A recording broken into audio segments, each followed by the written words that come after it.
ನಿಮ್ಮ ಹಳೆಯ ಚಿನ್ನದ ಒಡವೆನ ಅಧಿಕ ಬೆಲೆಗೆ ಮಾರಬೇಕೆ? ಆಟಿಕಾಗೆ ಕಾಲ್ ಮಾಡಿ 8880 ಅಟ್ಟಿಕಾ ಗೋಲ್ಡ್ ಕಂಪನಿ. ಸಿದ್ದರಾಮಯ್ಯ ರಾಜೀನಾಮೆಯ ಬೆನ್ನಲ್ಲೇ ಬಿಜೆಪಿ ಹೈಕಮಾಂಡ್ ಈಗ ಅಲರ್ಟ್ ಆಗಿದೆ. ಕಾರಣ ಬಿಜೆಪಿ ರಾಜ್ಯಾಧ್ಯಕ್ಷರ ಹೆಸರು ಘೋಷಣೆಗೆ ವಿಳಂಬ ಆಗ್ತಿರೋದು ಯಾಕೆ? ಕರ್ನಾಟಕ ಸೇರಿದಂತೆ 5 ರಾಜ್ಯಗಳ ರಾಜ್ಯಾಧ್ಯಕ್ಷರ ಹೆಸರು ಘೋಷಣೆ ಆಗ್ಬೇಕಾಗಿತ್ತು, ಆದ್ರೆ ವಿಳಂಬ ಆಗ್ತಾ ಇದೆ.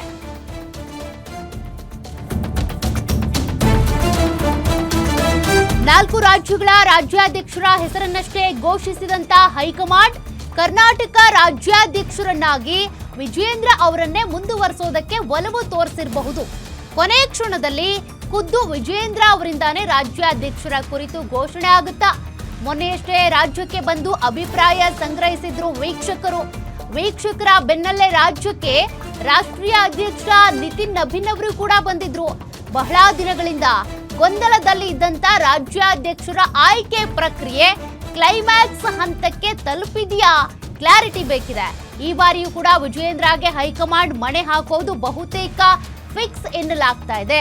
ಅದೇ ರೀತಿಯಾಗಿ ವಿಜೇಂದ್ರ ಮುಂದುವರಿತಾರಾ ಅಥವಾ ಈಗ ಕಾಂಗ್ರೆಸ್ನಲ್ಲಿ ಪ್ರಬಲ ನಾಯಕ, ಒಕ್ಕಲಿಗ ನಾಯಕ ಆಗಿರುವಂತಹ DK ಶಿವಕುಮಾರ್ ಸಿಎಂ ಆಗಿರೋದ್ರಿಂದ ಇಲ್ಲಿ ಏನ್ ಬದಲಾವಣೆಗಳಾಗಬಹುದು? ರಾಜ್ಯಾಧ್ಯಕ್ಷರ ಬದಲಾವಣೆ ಆಗುತ್ತಾ ಇಲ್ವಾ ಅನ್ನೋದ್ರ ಬಗ್ಗೆ ಸಾಕಷ್ಟು ಚರ್ಚೆ ಆಗ್ತಾ ಇದೆ. ಕೆಲವರು ಹೇಳಿದ್ದಾರೆ ವಿಜೇಂದ್ರ ಅವರೇ ಕಂಟಿನ್ಯೂ ಆಗ್ಲಿ, ಪಕ್ಷ ಸಂಘಟನೆ ಚೆನ್ನಾಗ್ ಆಗ್ತಾ ಇದೆ, ಸಮರ್ಥವಾಗಿ ನಿಭಾಯಿಸ್ತಿದ್ದಾರೆ ಅಂತ. ಇನ್ ಕೆಲವರು ಹೇಳ್ತಿದ್ದಾರೆ ಯಡಿಯೂರಪ್ಪನವರ ಮಗ ಅನ್ನೋ ಕಾರಣಕ್ಕೆ ಅವರನ್ನ ಪಕ್ಷದ ರಾಜ್ಯಾಧ್ಯಕ್ಷ ಮಾಡಿದ್ದು, ಅವರೇನು ಅಷ್ಟೊಂದು ಸಮರ್ಥವಾಗಿ ನಿಭಾಯಿಸ್ತಾ ಇಲ್ಲ, ಹಿರಿಯ ಶಾಸಕರನ್ನ ವಿಶ್ವಾಸಕ್ಕೆ ತೆಗೆದುಕೊಳ್ತಾ ಇಲ್ಲ, ಹಾಗಾಗಿ ಬೇಡ ಅಂತ. ನೋಡೋಣ ಅವರೇ ಮುಂದುವರಿತಾರಾ ಅಥವಾ ಚೇಂಜಸ್ ಆಗುತ್ತಾ? ಡೀಟೇಲ್ಸ್ ಕೊಡ್ತಾರೆ ಪ್ರತಿನಿಧಿ ಕವನ.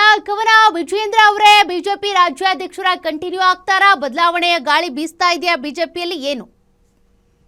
ಸೌಖ್ಯ, ಈಗಾಗಲೇ ರಾಜ್ಯಾಧ್ಯಕ್ಷರ ಬದಲಾವಣೆ ಆಗ್ಬೇಕು ಅಂತ ಹೈಕಮಾಂಡ್ ನಾಯಕರು ಸಹ ಪ್ರಕ್ರಿಯೆಯನ್ನ ಶುರು ಮಾಡಿದ್ರು. ಆದ್ರೆ ಇದೀಗ ಎಲ್ಲರ ಅಭಿಪ್ರಾಯವನ್ನ ಸಹ ಸಂಗ್ರಹಿಸಿರುವಂತದ್ದು ಮೊದಲ ತಂಡ. ಇನ್ನು 2 ತಂಡ ಬರುವಂತಹ ಸಾಧ್ಯತೆ ಇದೆ. ಆದ್ರೆ ಈಗ ಮೊದಲ ತಂಡದ ಅಭಿಪ್ರಾಯದ ನಂತರವೇ ಇದೀಗ ರಾಜ್ಯಾಧ್ಯಕ್ಷರಾಗಿ BY ವಿಜೇಂದ್ರ ಅವರನ್ನೇ ಮುಂದುವರಿಸೋಣ ಅನ್ನುವಂತಹ ತೀರ್ಮಾನವನ್ನ ಇದೀಗ ಹೈಕಮಾಂಡ್ ಮಾಡಿದೆ ಅನ್ನುವಂತಹ ವಿಚಾರ ಇದೀಗ ಅಂದ್ರೆ ಮಾಹಿತಿ ಸಿಗ್ತಾ ಇರುವಂತದ್ದು. ಸೊ ಹೀಗಾಗಿ ಬಹುತೇಕ ವಿಜೇಂದ್ರ ಅವರೇ ರಾಜ್ಯಾಧ್ಯಕ್ಷರಾಗಿ ಮುಂದುವರಿಯೋದು ಫಿಕ್ಸ್ ಅನ್ನುವಂತಹ ವಿಚಾರ ಸದ್ಯ ಬಿಜೆಪಿ ವಲಯದಲ್ಲಿ, ಜೊತೆಗೆ ಹೈಕಮಾಂಡ್ ನಾಯಕರು ಸಹ ತೀರ್ಮಾನ ಮಾಡಿದ್ದಾರೆ ಅನ್ನುವಂಥದ್ದು ಚರ್ಚೆ ಆಗ್ತಾ ಇದೆ. ಈ ನಿಟ್ಟಿನಲ್ಲಿ ಈಗಾಗಲೇ ವಿಜೇಂದ್ರ ಅವರನ್ನ ಬದಲಾವಣೆ ಮಾಡಬೇಕು, ವಿಜೇಂದ್ರ ಅವರ ಕಾರ್ಯವೈಖರಿ ಸರಿಯಿಲ್ಲ, ಹಿರಿಯರನ್ನ ವಿಶ್ವಾಸಕ್ಕೆ ತೆಗೆದುಕೊಳ್ತಾ ಇಲ್ಲ ಅನ್ನುವಂತಹ ವಿಚಾರವನ್ನು ಏನು ರೆಬಲ್ ನಾಯಕರು ಮುಂದಿಡ್ತಾ ಇದ್ರು. ಆದ್ರೆ ರೆಬಲ್ ನಾಯಕರನ್ನ ಹೊರತುಪಡಿಸಿದ್ರೆ ಬೇರೆಲ್ಲಾ ನಾಯಕರು ಸಹ ವಿಜೇಂದ್ರ ಅವರ ಪರವಾಗಿ ಬ್ಯಾಟ್ ಬೀಸಿರುವಂತದ್ದು, ಇನ್ಕ್ಲೂಡಿಂಗ್ ರಾಧಾ ಮೋಹನ್ ದಾಸ್ ಅಗರ್ವಾಲ್, ರಾಜ್ಯ ಬಿಜೆಪಿ ಉಸ್ತುವಾರಿಯಾದಂತಹ ಅಗರ್ವಾಲ್ ಅವರು ಸಹ ಇವರ ಪರವಾಗಿ, ವಿಜೇಂದ್ರ ಅವರ ಪರವಾಗಿ ಬ್ಯಾಟ್ ಬೀಸಿದ್ದಾರೆ. ಸೊ ಹೀಗಾಗಿ ಎಲ್ಲೋ ಒಂದ್ ಕಡೆ ವಿಜೇಂದ್ರ ಅವರೇ ಮುಂದುವರಿಯೋದು ಬಹುತೇಕ ಫಿಕ್ಸ್ ಅನ್ನುವಂಥದ್ದು ಇದೀಗ ಆಗ್ತಾ ಇರುವಂತದ್ದು. ಸೌಖ್ಯ. ಓಕೆ, ಥ್ಯಾಂಕ್ ಯು ಕವನ ಡೀಟೇಲ್ಸ್ಗೆ.